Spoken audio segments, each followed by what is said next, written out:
Hello and welcome to Middle Eastern Thursday. So today, guys, I have a special video because on a day-to-day basis, I do receive quite a number of requests, whether it be via email or DMs on Instagram and sometimes in the comment section. But I do get quite the number of requests for specific fragrances to be reviewed. And of course, the most popular ones or the most popular requests are related to Middle Eastern fragrances. Now today I have for you 6 Middle Eastern fragrances that have allegedly been inspired by luxury niche fragrances that are quite popular. Some of these fragrances are very recent launches, but most of them have been out for a minute. But you guys have requested them so much that I just decided to pick them up and bring you a review and comparison to the OG. So today I'm going to be reviewing them for you and of course comparing them to that luxury niche fragrance which I happen to have in my collection. But before we jump right in, if this is your first time here, I'm Arahi and I'm your fragrance concierge because I'm totally committed to creating the best fragrance experience for you. I upload videos multiple times a week, and on this channel we love to talk about all types of fragrances. So if that sounds like the type of content that you're interested in and like a good plan, then please consider subscribing, give this video a thumbs up, and don't forget, leave a comment. Let's go. All right, guys, so we're going to go ahead and start with a Middle Eastern fragrance that I don't know, to be honest with you, if this one was recently launched or if it's been out for quite a while. I just don't know.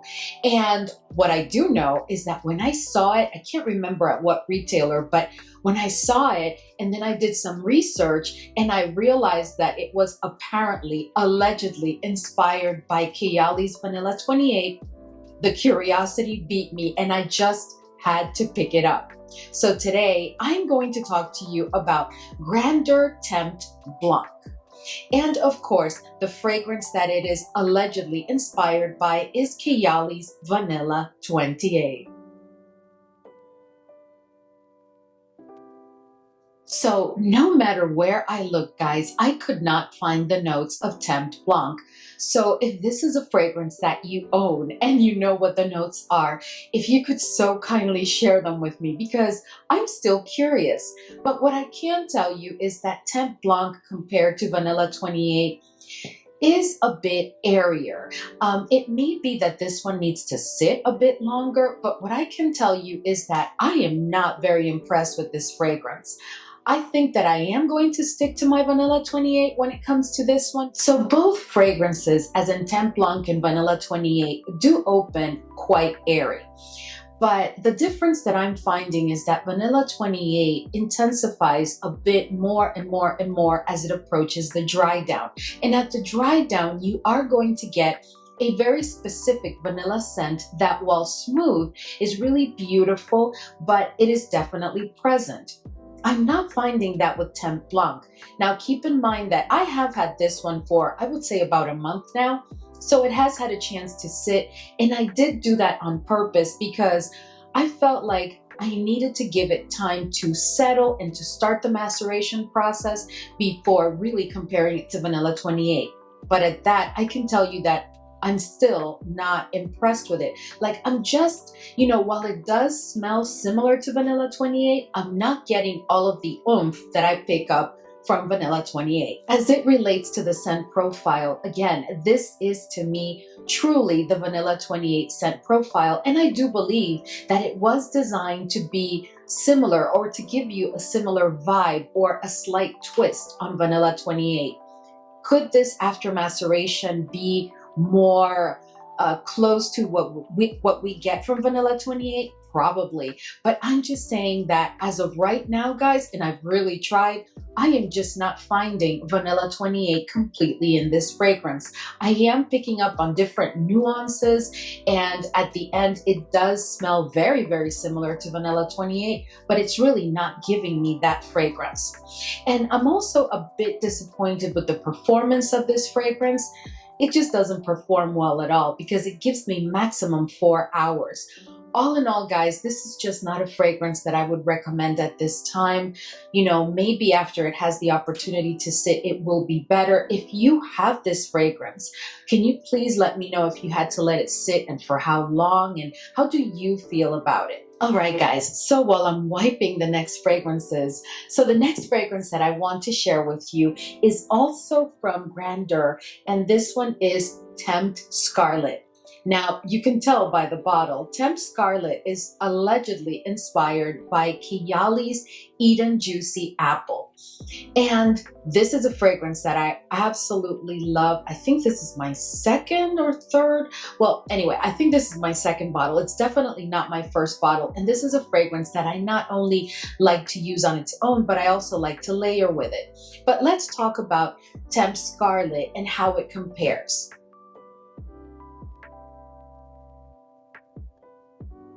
So Tempt Scarlet is a different story than Tempt Blanc, because this is a fragrance that opens up very juicy. And again, this one has only been with me a bit over a month, so it still needs to macerate a bit longer. But at that, I can tell you that it's already giving me the juice that I was expecting, especially if it's allegedly inspired by Eden Juicy Apple. So this fragrance opens very fruity, as I said, but it also has a very specific blackcurrant note that I think is a bit more intense than that I find in the opening of Eden Juicy Apple. But at that, this fragrance is immediately very, very similar, not just a vibe, but very, very similar to Eden Juicy. Now, there are differences though in the level of fruitiness, right? The fruits that I identify, that red apple that Eden Juicy is known for, is the same red apple that I'm finding here. But I am finding that Eden Juicy has a bit more of an intense, right? And again, it could be because this one hasn't had a chance to macerate. But all in all, guys, they are pretty much very similar, very, very similar. Then at the dry down with Tempt Scarlet, I am getting a bit less vanilla, less fruitiness, and less of a floral presence.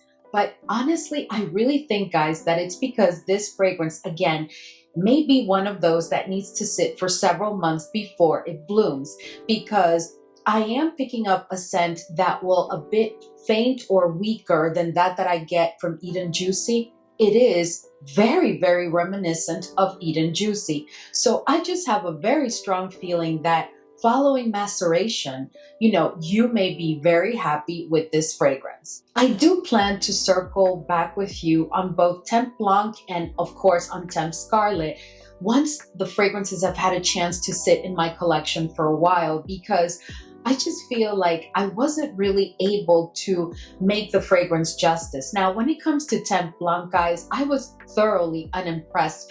I just think that that fragrance, while it maybe was inspired by Vanilla 28, I think that it's lacking certain notes, or I just don't know, because I didn't even get a hold of the note structure.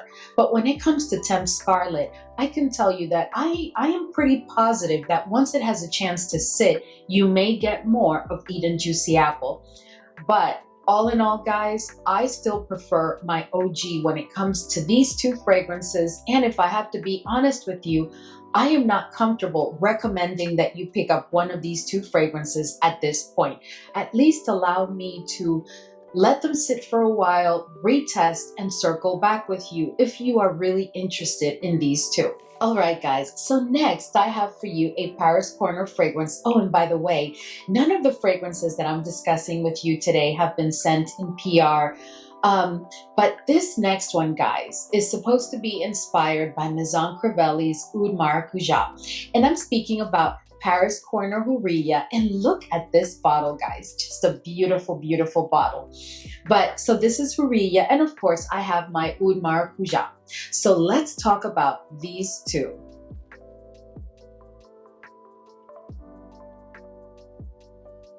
So Hurriya opens up, and I hope I'm pronouncing it correctly, but Hurriya opens up, guys, almost bordering on fresh. And I know you may think, okay, Arahi, so we are comparing this one to Oud Maracuja, and we all know that Oud Maracuja does not have a fresh opening. Well, hold on to that thought for when I really talk about both and compare them for you. But I can tell you that Hurriya, to my nose, on skin and on paper, does open up very fresh with a very dominant bergamot note.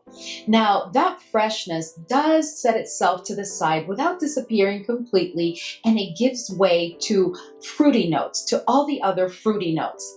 And at the same time, you start to pick up on little sniffs of the note of leather. But that leather note is not very intense, and it does come in quite airy, if you can even call it airy, but that is what I'm getting. So the opening is fresh, and then it transitions to having, those citrusy notes, the fruity notes, and that leather, which is quite smooth. I must say that as the fragrance continues to progress, guys, and it is now entering like midway in the olfactory journey, probably about a couple of minutes after that opening, you are going to start to pick up on the florals. And I have to tell you, for me, that is when the magic happens in this fragrance. Because midway in the olfactory journey, you're going to pick up on those florals, and the fragrance like smooths out even more. So the leather in the opening was smooth, but there was kind of like oomph to the fragrance. But now, mid in the olfactory journey, the florals come in, smooth out the fragrance, and the fragrance becomes sweet. Not very sweet, not barely sweet, but sweet. And I tell you, the experience at that moment is just magical. Now, all along in Hurriya, you are going to pick up on the oud, but in the opening, the oud is very faint and completely in the background. Midway on the olfactory journey, the oud has intensified, but it's still in the background. But at the dry down, you are going to pick up on that oud, and that oud is a level 3. And the oud, while not being very refined in Hurriya, it is an oud that's not barnyardish, right? It is an oud that is wearable and manageable, but you have to enjoy an oud fragrance in order to enjoy Hurriya, because at the dry down, that oud is present and not very refined.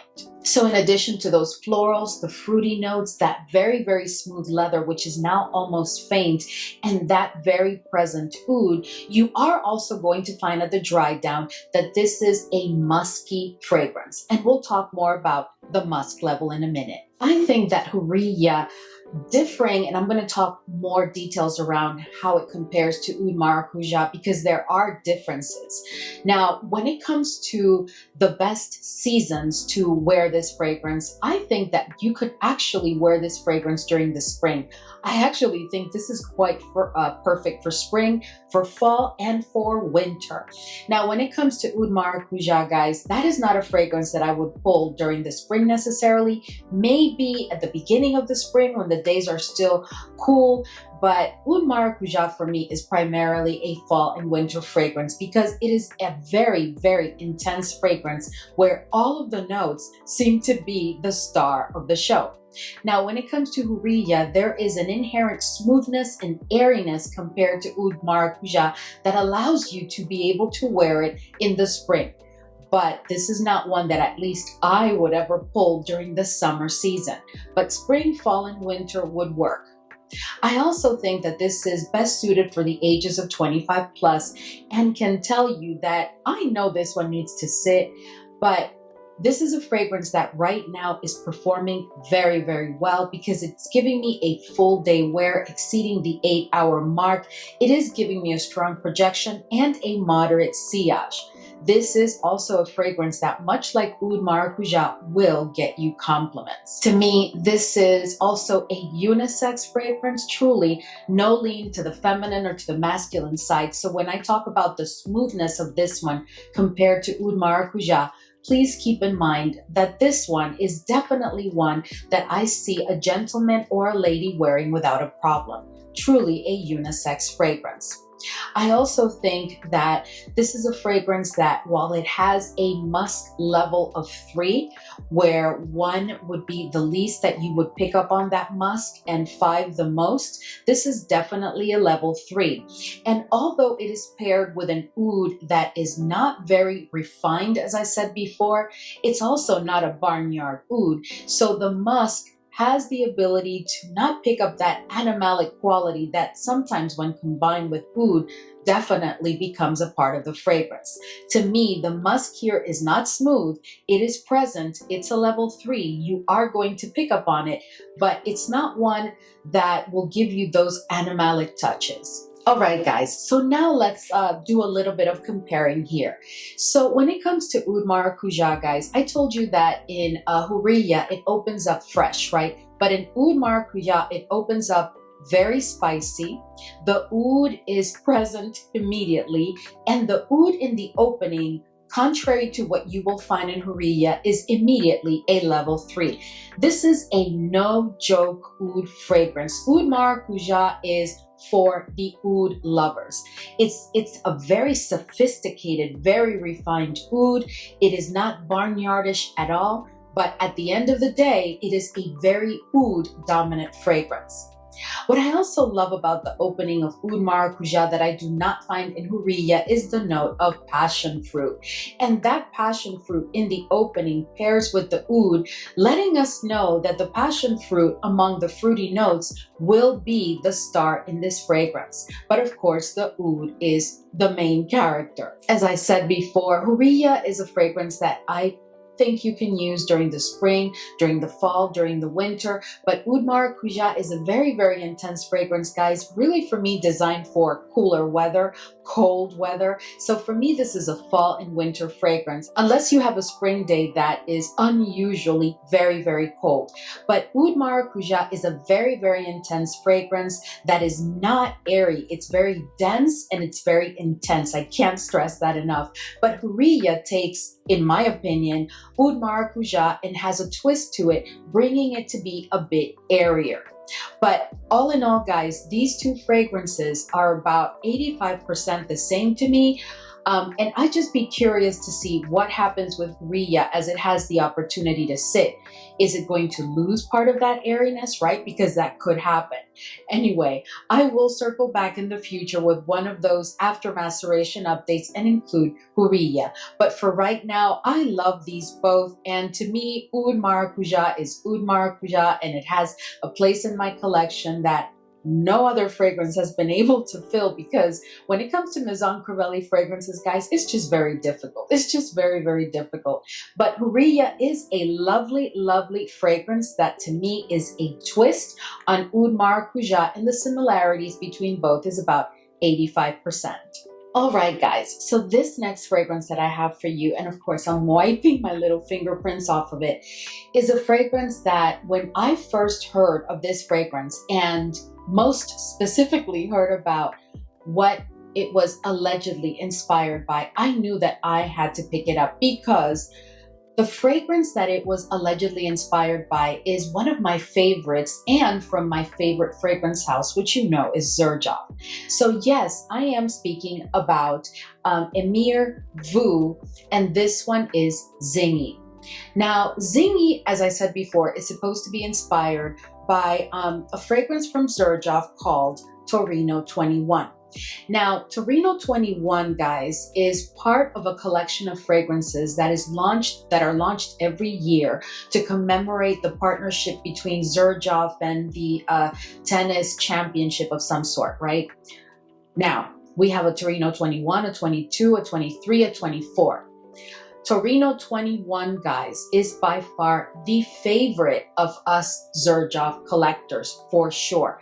Torino 21 is an incredibly beautiful fragrance that is known for its freshness, its aromatic and bordering on herbal kind of quality, a very, very different take, and it's just absolutely glorious, right? So, of course, when I heard that this one was being launched by Paris Corner Emir, and part of the Voux line, which you know, if you've been with me for a while, that I review every single Voux fragrance that comes out, because they all are allegedly inspired by some Xerjoff fragrance. And this one, of course, was a must. But let's talk about, guys, how Zingy compares to Torino 21.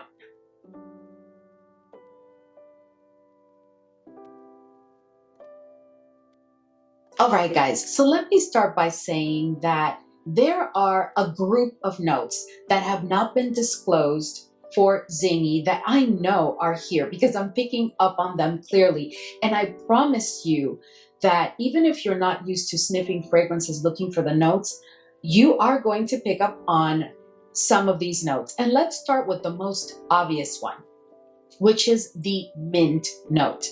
Guys, it has not been disclosed, but when I tell you that there is mint for real in this fragrance, there is an opening that is very much, I'll tell you right now, like Torino 21, and like Torino 21, you're gonna get that mint, but here it's a bit more emphatic. In addition to that, Torino 21 is a fragrance that is very spicy, very, for me, fresh, spicy. And one of the notes that I pick up on here, clearly, I pick up on all the spicy notes, but there is one that has not been disclosed and that is quite present in this fragrance, and that's the note of thyme. And second that with the note of rosemary.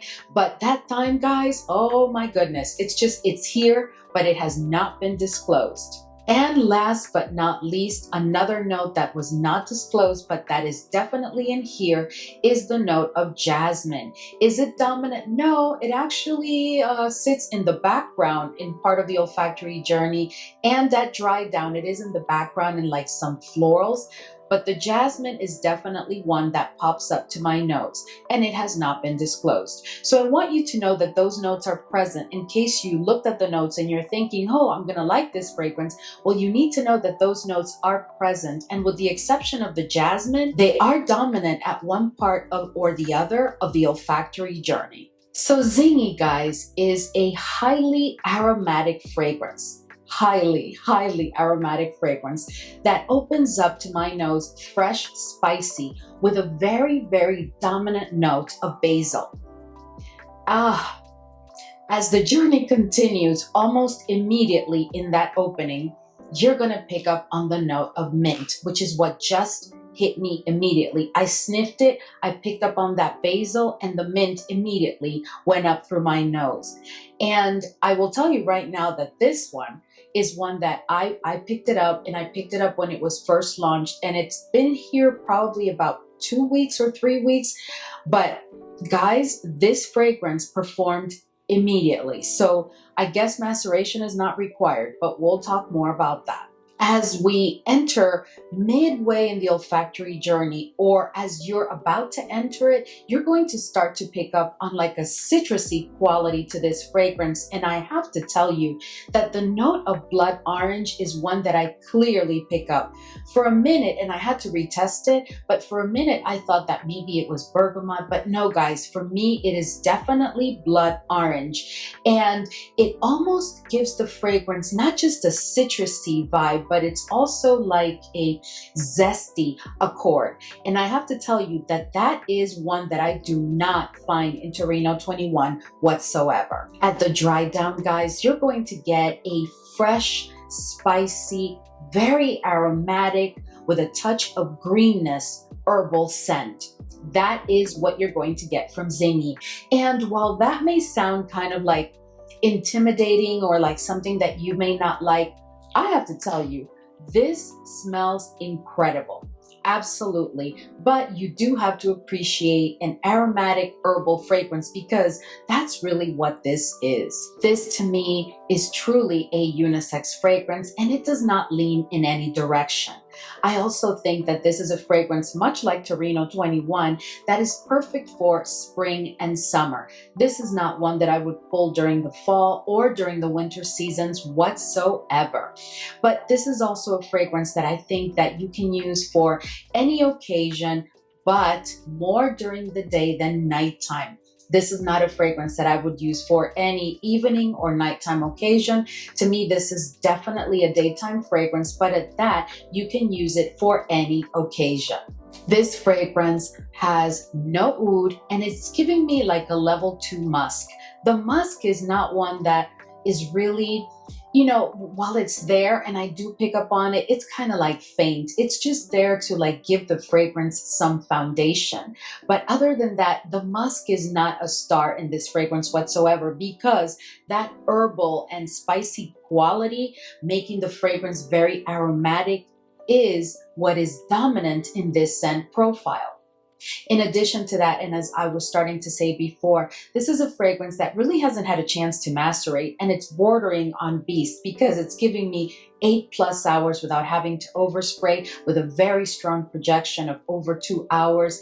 And it is a fragrance that does have a moderate sillage. All in all, guys, I have to tell you that I am yet again very impressed with yet another fragrance from the Voux collection, because to date, they really haven't fully failed in any of their attempts at having fragrances that are inspired, fully inspired, or with a twist of the OG. But I have to tell you that in my experience, and I'm sure that if you've been with me for a while, you've seen these reviews before, you know, they're typically very close to spot on, if not spot on.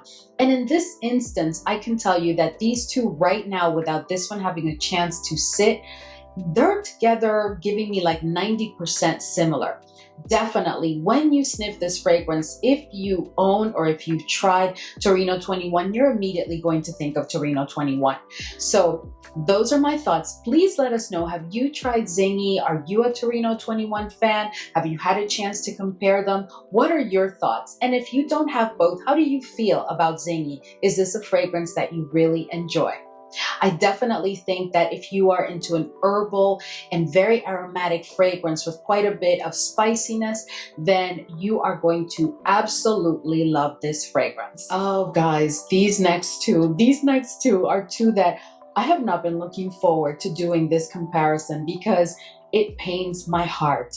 But we are going to have this discussion because you guys have requested this one. And by the way, the next two fragrances that I'm going to discuss with you, I haven't had in my collection for a long time. I just recently picked them up and I've used them each only one time. But hold on, because you definitely want to hear about these two. So the first one that we're going to talk about is from Lattafa, and this one is Gharam. Is it Gharam or Gharam?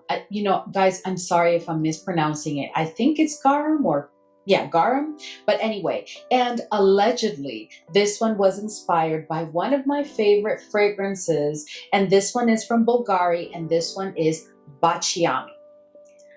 Now, guys, these two fragrances, let's talk about them.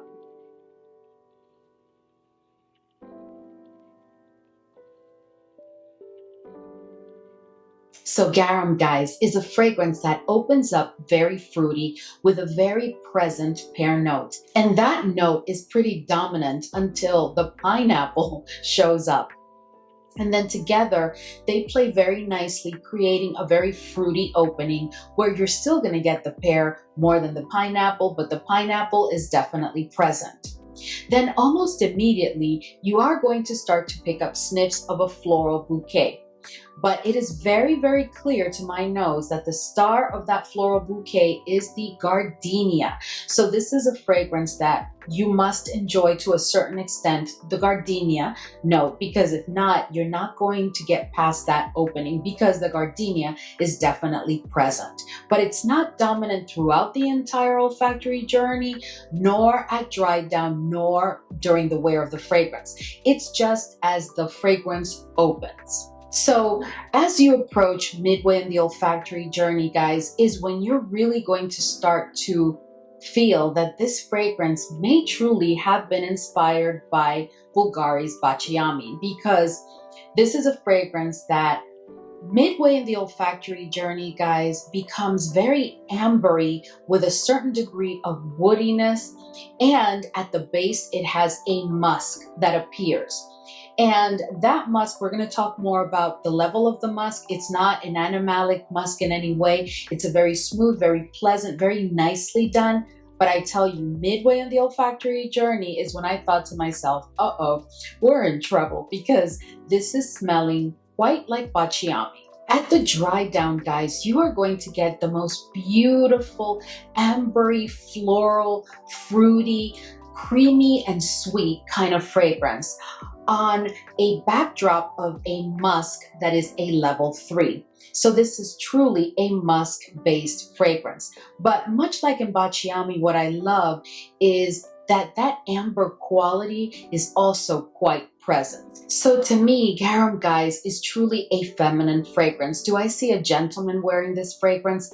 Well, if it's layered with something else, but this is not truly a unisex fragrance to me. To me, this is more of a feminine fragrance, and I think it is best suited for the ages of 25 plus. There is absolutely no oud in this fragrance, but it does have that musk, which is a level 3. This is definitely a musk-based fragrance where you are going to pick up on the musk, but the musk has been done very nicely and smooth.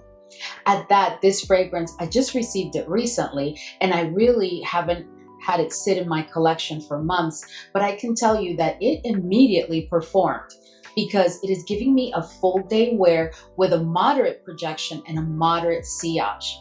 This is also a fragrance, much like Baciami, that as soon as you spray it, you are going to get compliments. It's just one of those.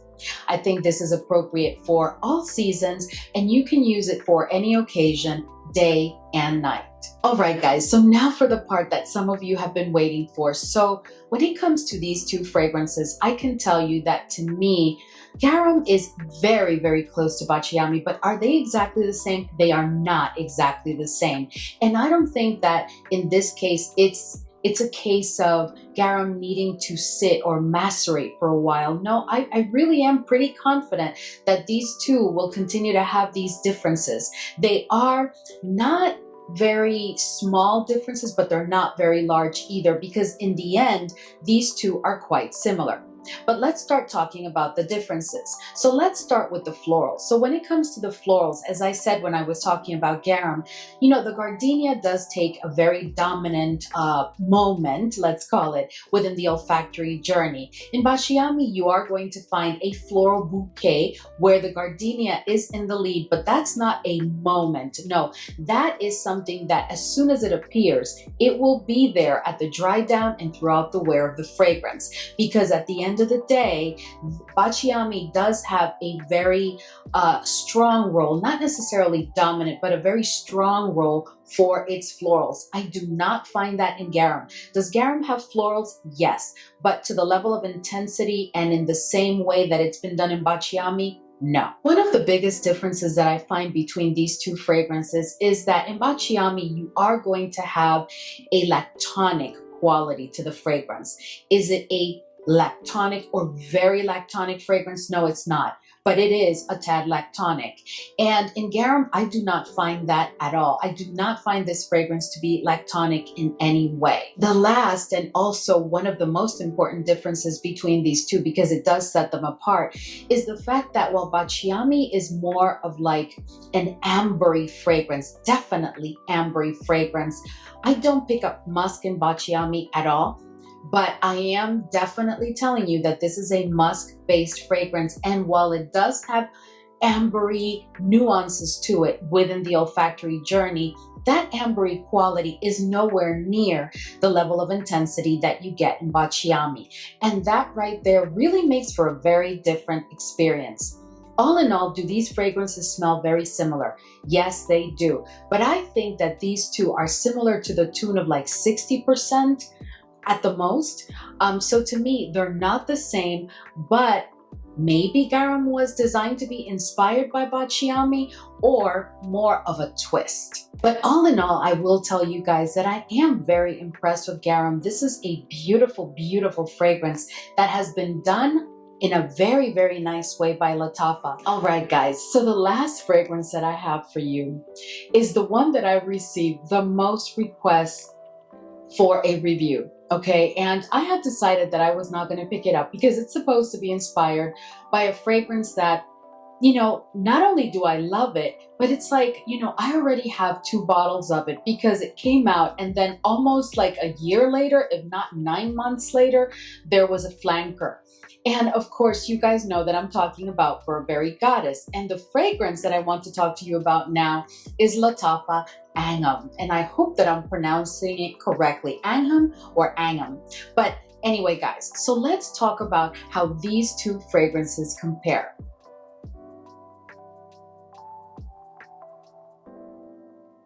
So let me start by saying, guys, that Lattafa Angham to me is truly a beautiful, beautiful, gloriously smelling fragrance. This is really incredible. To me, this is truly a smoother version of Burberry Goddess as it relates specifically to the note of lavender. I'm going to tell you right now, I don't think that this is a twist. I think that this was truly inspired by Burberry Goddess, and what they did was address the one complaint that those very few people that do not enjoy Burberry Goddess typically speak about, which is that lavender note, which tends to be, for them, to their nose, a bit sharp. Not just at the opening, but throughout the wear of the fragrance. And when it comes to Burberry Goddess Intense, if you've seen my dedicated review of that fragrance, it's all about, again, the lavender. And in that one, they intensified the lavender even more. But in Angham, what I find is that that has been smoothed out beautifully. So Angham, much like Burberry Goddess, guys, does open warm, spicy with that vanilla that is done just beautifully. But there's also a bit of like a zesty quality to the fragrance, which I do also pick up in Burberry Goddess. It's very faint, but it is there. Now, the key difference is that as the journey continues, when the opening comes in, you are going to focus on those notes, the spicy notes, the vanilla, and you are going to pick up on the lavender. But the lavender in Angham, guys, is so smooth that it's like in the background of all those notes of the opening. But as the journey continues, that lavender will intensify. Is it going to become a screechy, overpowering, obnoxious? No. Is it dominant? Yes, it will be dominant throughout the rest of the olfactory journey, at the dry down, and throughout the wear of the fragrance. This fragrance, all in all, is warm, spicy, with a good warm, spicy, with a good bit of vanilla. It is sweet. It has an ambery quality to it, and it has a floral presence where the lavender is dominant. It is pretty much what you will find in Burberry Goddess. But at that, guys, there are differences between these two fragrances. So let's talk about them. So I find that the opening in these two fragrances, while it has the same notes and the same players, it is different, and at that, quite different as it relates to the intensity, right? So you have the fragrance opens up sweet. The sweetness to me is pretty much the same in both fragrances, but then you have the vanilla.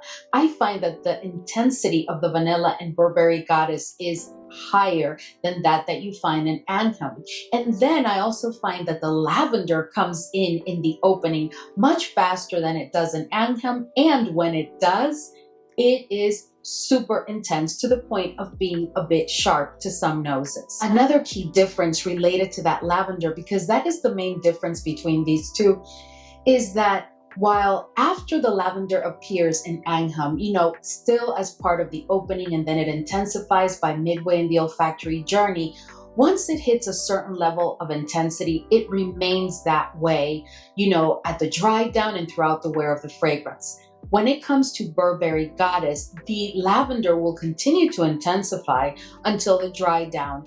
And at the wear of the fragrance, it continues to be a very intense, very strong, very overpowering lavender.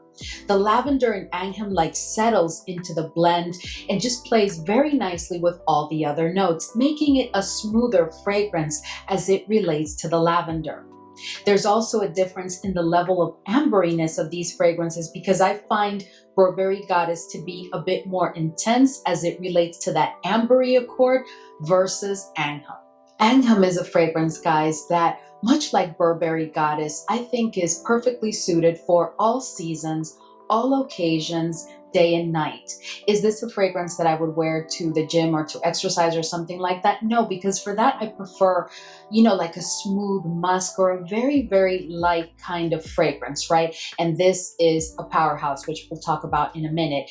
But other than that, I would say any season, because even during the summer, if you're going to be outside on a very hot day, I would exercise caution, but you could still get away with it. This is just a very, very lovely fragrance that I think is signature worthy. This is also a fragrance that to me is very much a feminine fragrance, and I think it's best suited for the ages of 25 plus. Well, there is absolutely no oud in this fragrance. It does have musk, and the musk is like a level 2. It is present, but it's done very, very smoothly. In addition to that, this fragrance, as I told you before, I just picked it up, and it has not had a chance to sit in my collection, but from the first moment I sprayed it, it's been performing beautifully, and it's giving me a full day wear. And much like Burberry Goddess, on my skin, it is bordering on beast. So I have the feeling that as it has the chance to sit, it will become a beast mode fragrance. It is giving me 8+ hours, and it is a fragrance that's giving me a strong projection and a moderate sillage. All in all, guys, these two fragrances are pretty much the same. I would say that these two are to the tune of like 90% or a little bit more.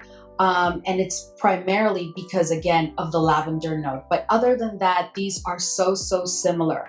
I really do believe that Angham was designed to be inspired by Burberry Goddess. And at that, I think they did a great job because of the smoothing out of the lavender, which is a concern for some. I really, really recommend this fragrance if you were looking for a more affordable alternative to Burberry Goddess. And I can also tell you that this one is more along the lines of Burberry Goddess, not Goddess Intense, because that one takes the lavender even to a higher level. Anyway, guys, I highly recommend this fragrance. Let us know if you have this fragrance in your collection. How do you feel about it? Did you have the opportunity to compare it to Burberry Goddess? And how do you feel about that? All right, guys, so we've reached the end of today's video, and I hope that this was really enjoyable for you. The fragrances that I discussed today, I really, really am very, very impressed with all of them, except for the 2 Grandeur fragrances. And I'm hoping that as they have the opportunity to sit for a while and macerate, that they'll bloom and give me, something that I can bring back to you and give you good news, because it would be great if I could give you, an alternative options right around Eden Juicy Apple and around Vanilla 28. But anyway, guys, let us know if you've tried any of these fragrances, if you've done the comparisons, and how do you feel about them? As always, thank you so much for hanging with me today, and I will see you all in the next video.